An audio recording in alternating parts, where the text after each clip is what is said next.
Hi, everybody. You're watching Earth Sky. I'm Deborah Bird, and I'm here with Marcy Curran, Earth Sky's voice of the night sky. Hey, Marcy. Hi, everybody. Yeah, we've gonna take a trip to the planets in our solar system today, huh, Marcy? Yes, there's And a lot to see. yeah, we've got some of the planets are some of the brightest objects in the night sky, and wow, what a great couple of months we've got coming up for planet watching. Yeah, you can't beat that brilliant Venus now that it's in dark skies at night. That's always a beacon. And tonight, tell us about tonight and the next few days with Venus, Marcy. Well, starting tonight, you can maybe see a very young, slender crescent moon low in your southwestern horizon in twilight. And it will be moving towards Venus for the next couple of days. Venus is pretty easy to pick out in twilight, but I would look for this about 30 or 40 minutes after sunset tonight. And which direction? The sunset direction, but basically to the southwest. It's not directly Right. west, more It's southwest. southwest from this hemisphere, right? But if you're in the southern Right, hemisphere, just look toward the sunset, and no matter right, where you are. right. It should be And easy to pick out then in the sunset direction. yes, yes. And so that's tonight. We've already gotten a photo of the moon from tonight. I don't know if you noticed that in our community photo page, there was a photo from Mei Ying Lee, who is in Taiwan, and she caught the moon already this evening because it's already evening in Taiwan, 30 minutes after the December 2nd sunset in that part of the world. So people are already catching this little thin crescent moon. And I added that image, by the way. It's on our community photo page. It's also in our night sky guide at earthsky.org. So if you go to earthsky.org and you hit tonight in the menu bar, you'll see the visible planets and night sky guide, and that picture of tonight's crescent moon already caught by Mei Ying in Taiwan is up there. So it's a very impressive feat. Mei Ying, way to go. That is But impressive catching such a young moon. And I think the thin crescent moons in twilight are so pretty. They really catch your eye. oh my gosh, so beautiful. And I know you love to talk about earthshine. Marcy, what is earthshine? Tell us about that. Earthshine is actually just reflected light off of Earth. It's just bouncing back on the moon, but it basically is a beautiful glow that you can see on the dark portion or the unlit portion of the moon. And I think it's so pretty. Like I said, it just kind of is a glow that just catches your eye when you see a skinny moon. And you can see it in the evenings, right after new moon for a few days, and then at the end of the month, it'll be in the morning when it's the waning crescent moon. And it's so cool to think about that earthshine on the moon because if you're on Earth and you're outside on a night of full moon, you see this beautiful moonlight scattered all around the landscape. And that's what Earthshine is. It's Earthlight scattered around the lunar landscape because if you were on the moon right now, you would see a nearly full Earth. That is it. Like I said, it's one of the prettiest sights in the sky, I think. It's just a It's glowing, skinny crescent moon. but it's going to get even more exciting. So tell us what's going to happen. Well, over the next 2 nights then, the moon will be headed towards Venus, and as you can see on the evening of the 4th, they're gonna be very close together. They're, I believe, roughly about 4 full moon widths apart that night, and that will Wow. certainly catch your eye. Absolutely. So they're going to be the two brightest objects in the sky, the moon and the planet Venus, right? Right. And, as I said earlier, that now Venus is up a couple of hours after sunset, so this will be getting towards, not maybe total darkness when these 2 are paired up, but it's still gonna really catch your eye and be really, really a pretty sight. I think the moon and Venus together are always just a spectacular view. They really catch Yeah, attention. absolutely. And let's flip over to a full sky view for a minute. So this is December 3rd and 4th. Now, instead of looking in one part of the sky, instead of looking in the west after sunset, we're looking at the whole sky. And that green line is what's called the ecliptic or the sun's path. So tell us about this, Marcy. We've got not just Venus, but a couple of other planets easy to see right after sunset now. Right. This is actually pretty special that you do have to kind of have a full view from east to west, kind of in your sky. But this is really kind of special that you can see three bright planets all at once. And Saturn is almost due south right now, and it's kind of in an area of the sky where there's nothing else really bright nearby it, and so you'll see it as a creamy kind of golden light that's very steady. Planets actually don't twinkle and stars do, and we don't have this on our chart, of course, but the Great Square of Pegasus is almost overhead right now. And the western side of that Great Square, if you draw a line down from those two stars of the Great Square, it's going to be pointing to Saturn. And if you see Yeah, a bright, see, I always think that you should be using Saturn to find the Great Square, not the right, Great Square to find Saturn, because it's Saturn is brighter. Saturn is brighter, right. Yes. So So these 3 planets are yeah, I mean, they're among the brightest well, Venus and Jupiter are the brightest things in the evening right, sky right now, and right, Saturn is among the brightest things in the evening right, sky. So these we're talking about some really bright objects here, very right. easy to see. Right, and then as you mentioned, Jupiter is super bright, and you can catch it pretty much right after sunrise right now, and so After it's really sunset. excuse me, yes, sunset, but it's really cool to see 2 bright planets on opposite sides of the sky at the same time, and so, It is. Jupiter is not as bright as Venus, but it still is brighter than anything else. It's brighter than any other star. So it's pretty special that we can see all of these at the same time in the evening sky right now. And they'll It's be this way amazing. all December. It's like if you get up on a high place, try to find a high place, like the top of a building or the top of a hill, so that you can see this, Jupiter and Venus at the same time, because like Marcy said, that is really, really special to see those 2, the 2 brightest planets in Earth's sky together at the same time, and we're gonna be seeing those over the coming months, getting closer and closer and closer together, which is gonna be really cool, but they look awesome right now because one is in the west, one is in the east, and as Venus sinks down toward the western horizon, Jupiter is rising up. So they're kind Right. of on this seesaw kind of a thing. Right. And as the month goes by, it will vary, but it's kind of cool to try to catch them the same distance above the horizon at the same time. But again, you've Oh, got to I have know. a spot where you can see them at the same time. And I do. Luckily, we moved out of town, so I go to the end of my patio and start looking left and right, and I can catch them. So it's fun to watch the planets. Very fun because they're so bright and they're so easy to see. And so let's move on. By December 7th is going to be an exciting day for a couple of reasons. Can you tell us about that? First, the moon. Here we've got the moon near Saturn on December 7th. Right, on the evening of December 7th there, the moon will be very close to Saturn, and it will still be very nearby on the 8th. But also the 7th is kind of important with Jupiter because that's the night that Jupiter reaches opposition, which is basically opposite in the sky from between the sun and Earth. So it's like a full moon. It's basically opposite the sun from our point of view, and that's when it's always going to be brightest too. So the entire month of Jupiter will, or excuse me, the entire month of December, Jupiter will be very bright and easy to see, and it'll be visible Right. all night. Let's come back to Jupiter because we've got a couple of things to talk about, and then I've got a chart showing Jupiter near the moon later this month.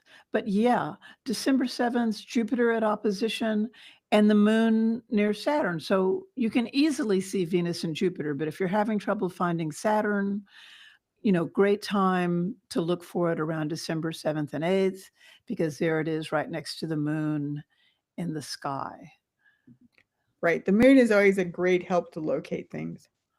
It is. And there's something else going on as well. Uh, around December, around from now until around the middle of this month that people in the United States might notice, or at latitudes like those of the United States, and that is that the earliest sunsets are happening around now. So I'm in Texas, and my earliest sunsets are happening this week. Marcy's in Wyoming, so hers don't happen until next week. So the exact date when it happens depends on your latitude, Right. but the earliest sunset always comes before the solstice. It does. It does. And ours, I think, have been happening between 4:30 and 5, which seems really early. I can't believe it's December already. I know. Like, "What? Uh, It's dark already?" I know. It's almost Christmas. I have one gift bought, so hey. You're ahead of me. Oh, I feel so much better. Yeah, so this chart is basically showing different latitudes, in the Northern Hemisphere, and the same thing happens for the Southern Hemisphere, but it's summer down there now. So in the Southern Hemisphere right now, they're having their, earliest sunrises, which we don't get until June, but, it's like the sequence is always the same. So it's like it depends on your latitude and it depends on, what hemisphere you're in, but the sequence is always earliest sunset, solstice, latest sunrise, and then in the summer, the sequence is earliest sunrise, solstice, latest sunset. So we have our latest sunsets here in Texas in early July. Right. And so it's like you would think that those solstices, like you hear that the solstice is the shortest day or the longest day, and you would think that the latest sunrises and earliest sunsets would happen on the solstice, but they don't. They don't. They vary based on your location on Earth. Right, and it's partly just because the clock is keeping time very steadily, but Earth isn't moving at the same speed in its orbit steadily. So Right, our orbit around the sun is not quite a circle, it's more like a circle that somebody sat down on called an ellipse. And so we're closer to the sun around this time of year, so we're moving faster in orbit, and that's affecting how right, clock time and sun time are jibing together, right. so Yeah, we're usually closest on to the sun on January 3rd or 4th, just depends on what day it falls on, around then. right. So No, I watch do for that, watch for those. Oh, go ahead, Marcy. I was gonna say, I do like the later sunrises because I can sleep in longer because I love to get up and watch the sunset. I miss a lot of them in the summer. Yeah. See, like, I'm part of Earth Sky's morning team, so we have our first deadline at 7 a.m., which means we start at 4 a.m. in the morning. So I was just thinking today, I was looking at when my latest sunrise is gonna be, and it's gonna be like 5 weeks from now. It's like 40 days or something from now. It's like Right, January 11th or something. I'm like, "Oh, bummer," all the way till January 11th because it's dark. I'm sitting there working and it's still dark. So, but you it'll catch it'll all the start to change. sunrises. You'll catch all the sunrises during the year, I won't. Yeah. Oh, yeah, I catch all the sunrises for sure. Most definitely. And I have this great I live on a hill, so I've got a great view toward the east. So, Oh, yeah, I that's awesome. That's do awesome. catch the sunrises. I start seeing them out my windows, and then I can't resist running out there to look at them. So, Yes, okay, I love so them. it's a beautiful thing. I wanna go back to Venus for 1 second here. Roberto Burkle, I believe he is in, I wanna say Mexico. I think this photo is from Mexico. The planet Venus is up at the top of this photo, and the constellation Sagittarius with this teapot asterism, and here the teapot is pointing downwards toward the horizon. That part of the sky marks the direction to the center of the Milky Way galaxy. So that center of the Milky Way galaxy is almost in the direction to the sun right now, like just another month, and it'll be gone in the sun's direction, and we won't be looking toward the center of the Milky Way galaxy anymore Right. as we were in August. It'll So be behind the sun for a while. it'll be behind the sun for a while, and then it'll come back, and Yes, people will start taking pictures of it in the early morning. I want to say like seems like it starts around April, maybe. By April, we're starting to get pictures of the Milky Way again. So it comes back to the morning sky. And I wanted to show this picture too because it's Venus. This one was taken by Raul Cortez, who is definitely in Mexico. He's in Monterrey, Mexico, and he is a co-author on Earth Sky's daily sun update, which comes out every day, and we just update you on what's happening with the sun. So this is Venus, the brightest planet, and you can see these diffraction spikes all around it. So you won't see it look like that in the sky because those spikes are actually coming from the lens of the camera. It's right. not coming from Venus itself, but it's still a cool picture, and I just wanted to show it to you. It just emphasizes what a beacon that Venus is, how dazzling it is when it's in a dark sky. I know it's like a big headlight or something. Yeah, It's just it is. It's so amazing. bright. It really is. So go out and look for it, you guys, in the west after sunset tonight. Right. You can Okay, catch it so in going twilight going and dark. that's right. So going back to where we left off, the moon is passing Saturn on December 7th and 8th. And then we get to the full moon, which is it the 15th? Is that the full moon? Technically, it is the morning of the 15th, the moment that it's Okay. reaching full moon, but you can see it both as mostly full on the nights of December 14th and 15th. This will be the full cold moon. And of course, on the 14th, we can tell from the chart that it's closest to Jupiter that night. So they'll be Okay, right. and that's cool. Yes. So really bright moon and really bright Jupiter are going to be right next to each other in the sky on December 14th. Very super easy to see. And it's cool because like Marcy was saying earlier, Jupiter is at opposition on December 7th. So that's when Earth is going between Jupiter and the sun. And so Jupiter appears opposite the sun in our sky. So Jupiter is rising in the east as the sun is setting in the west. And that's what a full moon does too. So when an outer planet is at opposition, we always see it near that month's, somewhere near that month's full moon. And this one is looks like it's going to be a really good one. Yeah, that'll be certainly something that catches your eye, very pretty. And later, after it's risen a few hours, you can see the twin stars of Gemini, Pollux and Castor.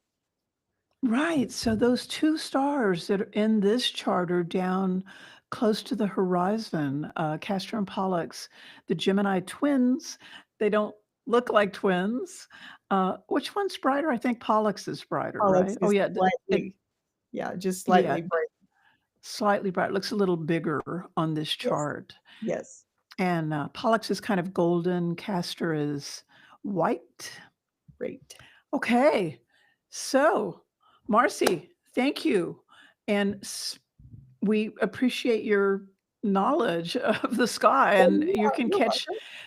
you can catch Marcy so often at Earth Sky's YouTube channel because she is our voice of the night sky, and she's bringing you little short videos on night sky events. What, a couple times a week, Marcy? It seems Yeah, like there's you've usually 3 or 4 got a a week bunch of those. average. Yes, Wow. Go Marcy. keeps me That's busy. fantastic. Yeah, I guess it does. Yeah, and they are really popular on the channel. So thank you. I Thank you You for bet, being here. And you bet, yeah, thank you. thank you. Um, okay, so Marcy's going to take off now. And I want to mention as she's leaving, we have another guest who's about to join us. Uh, I want to mention that we are selling these awesome lunar calendars. There's a picture of them there. And you can see phases of the moon for every night of the year. And you can buy these calendars at the Earth Sky store, which, let's see. Oh, no, I don't have the thing. I don't have the address in this studio, but it's very easy to find. Come to earthsky.org and click the store button on the menu bar at the top, and you can buy one of these nifty neato calendars that'll help Earth Sky keep going. So I don't know if you guys know, but we're a nonprofit organization and our goal is service. We just want to tell you guys about the night sky and about what's going on in astronomy. So this is one of the ways that we keep going is with these calendars. So we hope that you'll come and buy one from us. Okay, so let's move on.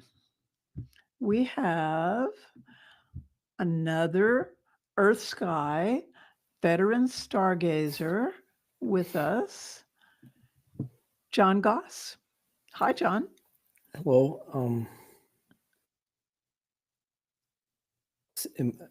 okay, good, good. I'm sorry. I didn't know if you could hear me or not. We hear you. How Oh, are okay. you? Then I'll be careful what I say.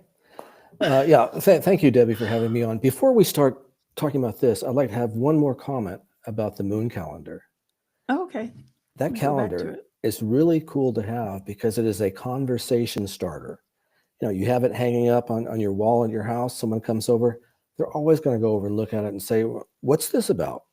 And there you go. You can start talking about your knowledge of the sky, why the moon has all the different phases and all they're all lined up and stuff. And then people can go out and look and say, "Yep, that's right." So And it's a I good thing think to have. it is, and I think it's one of the most beautiful things in astronomy to, to really follow the phases of the moon. Like I know for me, when I was young and I first started to do that, wow, it really made me feel connected to nature in a way that I never had before. hmm So it's yeah, aesthetically pleasing too to look at. it really is. Yeah. Um, Sorry, let's I didn't mean to see. get you off track here, but I I'm wanted to getting point I'm that out. getting I'm getting off track because a question has come in. And so Anne Early has asked, and you may know some answers to this. I've got a recommendation, but she wants to know, can you recommend a resource for an interested amateur to dig into to understand the math of it? And I think what she's talking about is sun time versus orbit time. And hmm I'm going to recommend, you could Google the equation of time and you might get something that hmm would hmm suffice. Yeah. Another good resource would be Guy Ottawell. Oh Uh, yes. Gu- Guy Ottawell's yearly calendar, and we are Guy writes for us, and we are in the process right now of editing his book, which is going to come out. Yeah. We hope in 2025, and it's an incredible book that has actually he had self-published it many times, but Mm. it's going to be published this time by the American Astronomical Society, and so he's a wonderful resource.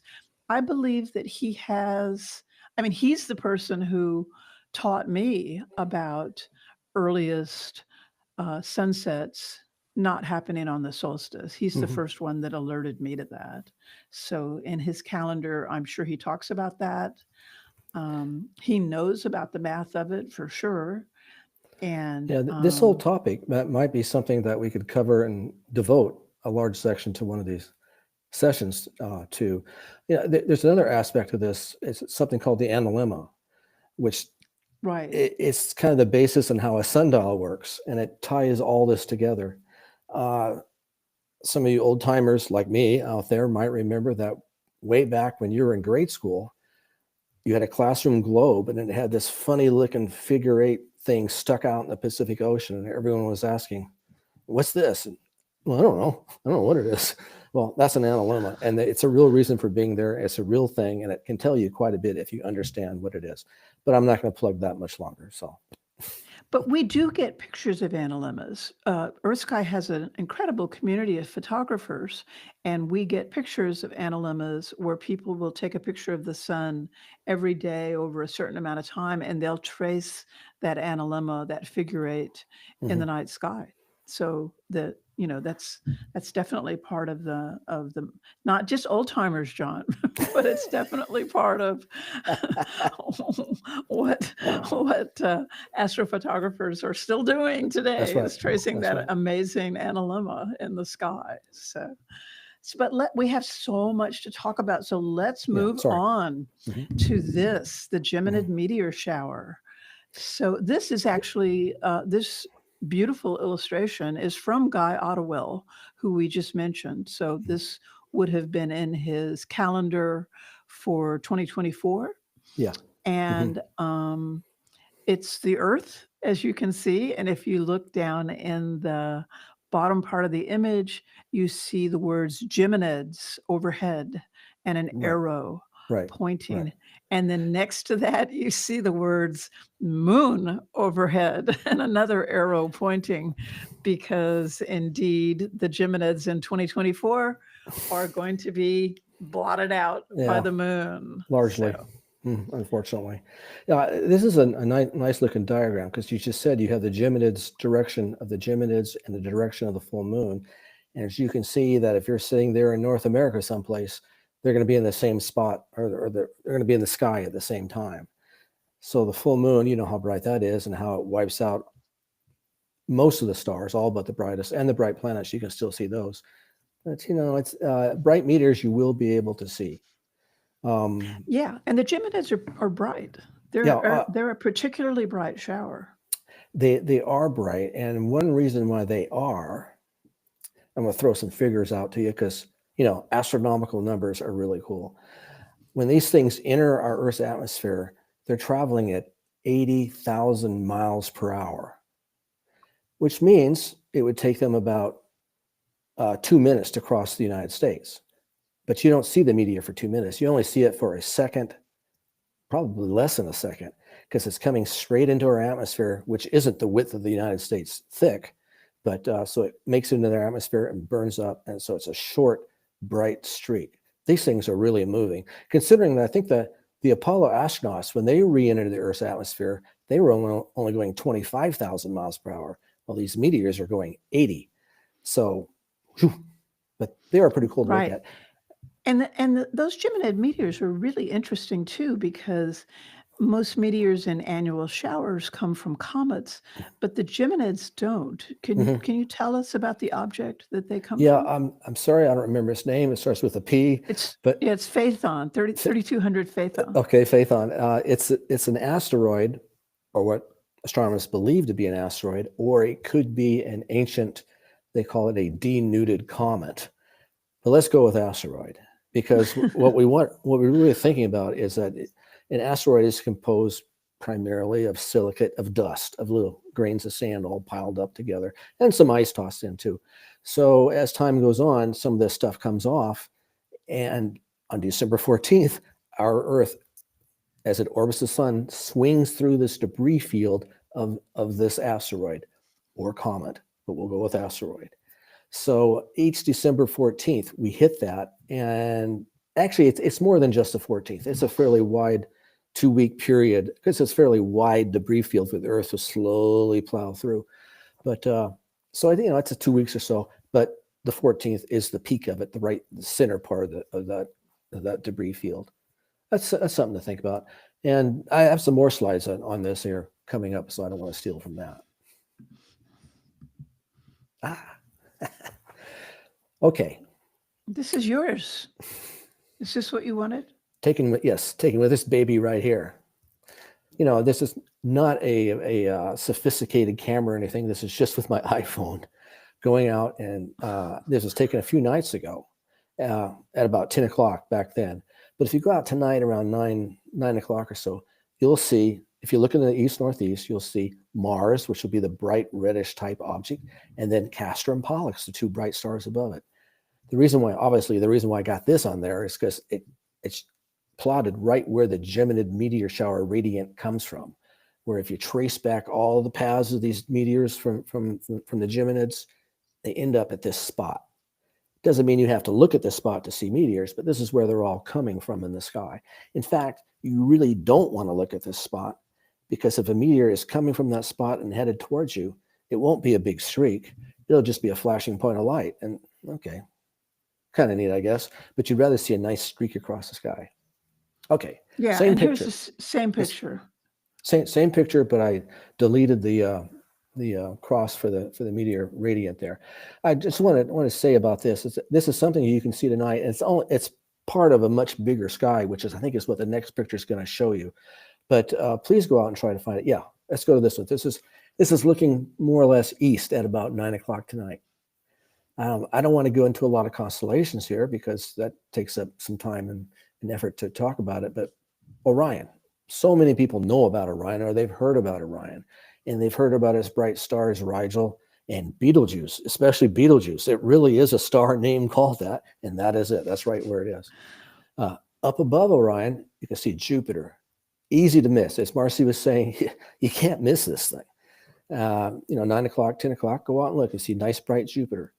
But to everybody's lower left there, just popping up above the trees there is Mars. And again, Mars is right below Castor and Pollux. Now, this red line there, I added just to show you that Mars moves in the sky. You take a picture of Mars tonight, that's about where it's going to be in relation to Castor and Pollux. You come back in 2 weeks, 3 weeks from now, take another picture, and it's going to be someplace along that red line. It will have moved noticeably, and you'll have a record of it because you can compare tonight's picture with, let's say, Christmas Eve's picture that you get. So Mars is definitely moving in the sky. Gives you a good time to look at Orion and look at some of this other stuff and familiarize yourself. You got Jupiter. And by this time, Venus is already set, or it's just dropping below the horizon. So that's kind of losing its attractiveness then. But you still got this stuff coming up. Right. So Marcy was telling us earlier about how earlier in the evening you can see Venus in the west and Jupiter in the east, the two brightest planets, Mhm. but Earth is rotating under the sky. And so Venus is setting and Jupiter is rising. And if you keep looking, eventually you will see Mars coming Mhm. up over the horizon. Mhm. And Mars is really in many ways the star of the show for the next couple months. It is because it's not bright all the time. Jupiter is pretty bright most of the time, except when it's really close to the sun.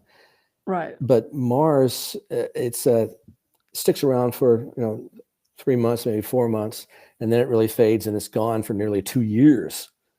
So now's the time to And start looking at it. that's right. And so the moon is going to go past Mars too. So we had Mhm. the moon going past Mhm. Venus this week, tonight, tomorrow night, the next night. You're going to see the moon close to Venus. On the 7th and 8th, you're going to see the moon close to Saturn. On, I believe it's the 14th and 15th, you're going to see the moon close Yeah. to Jupiter.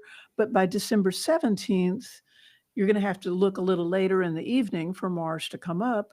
But lo and behold, there's Castor and Pollux again, and the moon will be Mhm. near Mars.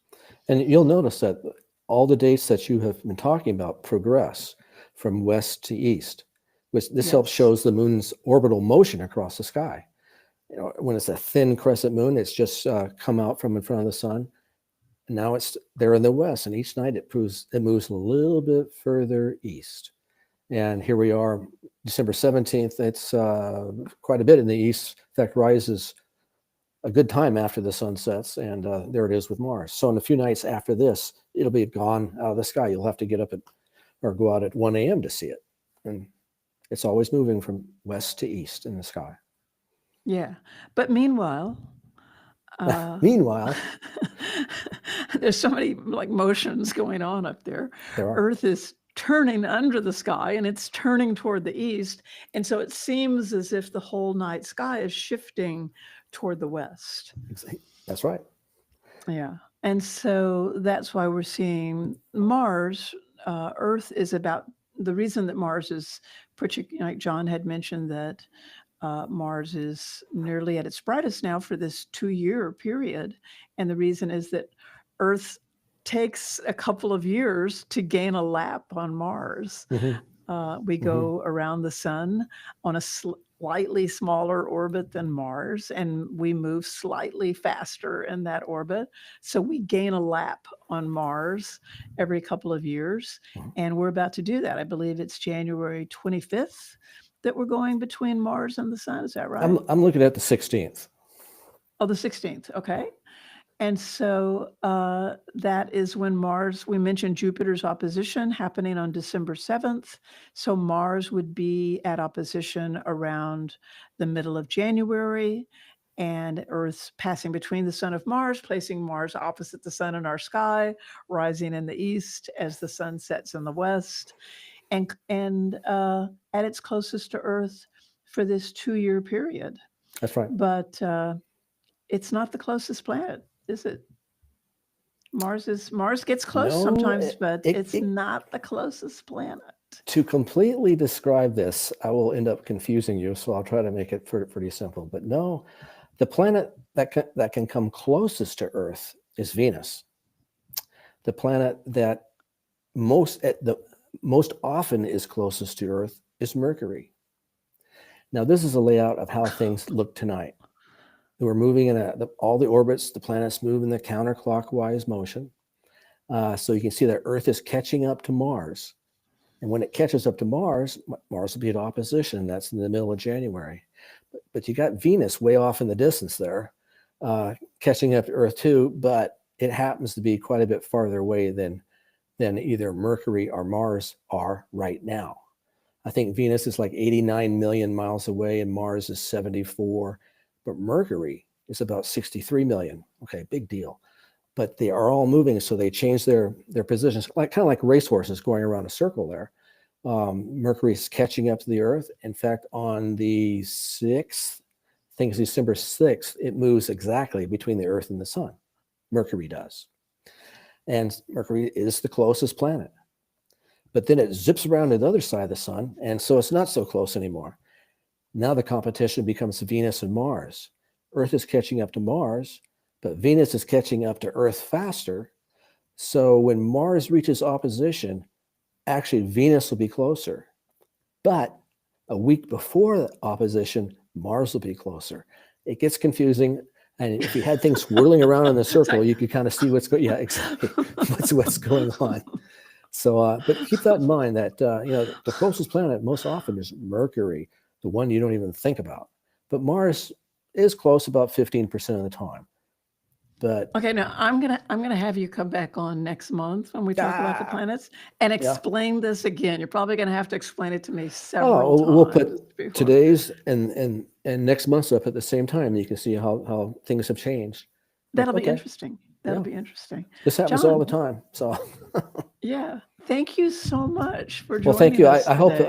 I hope we cleared everything up on this, and I hope people will go out and do what Marcy said. Look at Venus, and then turn around and look at Jupiter, and then later on you'll see Mars pop up. I want to go back to that one slide, and in fact, John made many of these slides. He made this slide. John is our master chart maker at Earth Sky, and he created this beautiful chart for us. Yeah. This is December 3rd and 4th, so it's this week when the moon is going past Venus. And again, that green line is the ecliptic or sun's path across the sky. So you know not to look for the planets, like low on the northern horizon or something, because that's the sun never goes there from most of our latitudes. And so you wouldn't look for the planets there either. You look for the planets in the part of the sky where you see the sun crossing. And they're all orbiting along this line because they orbit on more or less a flat plane.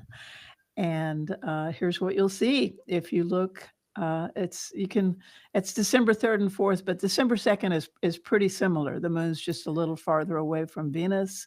So if you look tonight or the next couple of nights, you'll see the moon near Venus, and then you'll see Jupiter all the way on the other side of the sky. And between them, you will see Saturn. Yeah.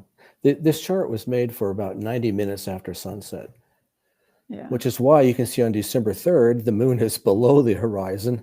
But if you go out on December 3rd, 60 minutes after sunset, the moon will be still high enough to glimpse before it sets. So Yeah. Like I mentioned that photo of the moon. I don't know if you heard us talking about that, John, but we've already received a photo of tonight's Yeah, moon from from Taiwan. Taiwan. Mhm. And the sky is orange. It's in a completely orange sky. So I have no idea how Mei Ying managed to see that, but we get photos from Mei Ying Lee fairly often, and she sees the most amazing Oh, yeah. things. So, Well, you yeah, can so bet that the she's moon was pretty low in the sky in the bright twilight, which is why you got that orange background. So, Yeah, but it'll be a little easier to see from our longitude here in the Americas because it'll have had some time to move in its orbit from when Mei Ying saw it. Uh, we thought it would have been this morning for us when she saw it.